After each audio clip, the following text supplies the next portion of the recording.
Ni Aikari a ituura ria Maragima gicigo kia umbunge gia Kieni maikaya iguru rigie uhaguku wa ugitiri ituura-ini riu makiuga maabitha borithi ituura-ini riri manyitanagira na endia njohi macungiririo kuremwo ni wira wao. Makiaria marina matukuya maingi Aikari guku makaete ugitiri kuhaguka thutha wa mwanake umwe kuragwo na njira ya kiriga na gutire ikinya rioetwo kuona gutire uri uraikio ngono.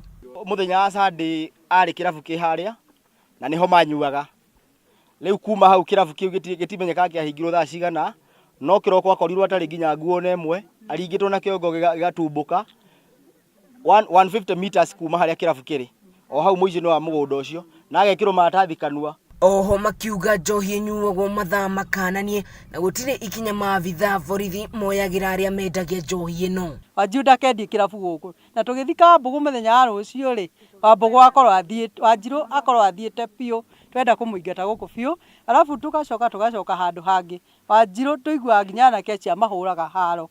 Askari wengine hapa hata wasiki lakini hiyo sio shida yao thina ucio ti wao no turuga mundu ucio ni atwara ofisi handu ari ikaraga ofisi handu tarithikagiririo undu no kwandika uko turehero ucio ungi ure wi guku ni munyui ura munene muno ambia kunyua thaa imwe hwaini arikagia kiroko thaa 11. Andu a nyumba ya Francis Njuguna ni moretie borithi gwika mituki niguo kunyita aria matabanirie giko giki. Igwa twi na kiha kingi muno ndu wa ukira mbu innocent autagira iragana moko so as a family tuigwa uru muno no twende justice atina bata kuraga mundu. Aikari riu makiuga maabitha aya mangia guthamio ni makuoya watho moko-ini mao. Kirabu-ini giki niho wambugu arorageirwo na gucoka guteo mita 100 kumagia na haha.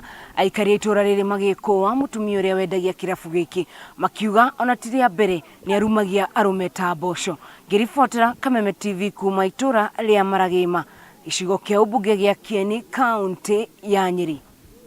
Njitagwo Wahu wa Ngugi.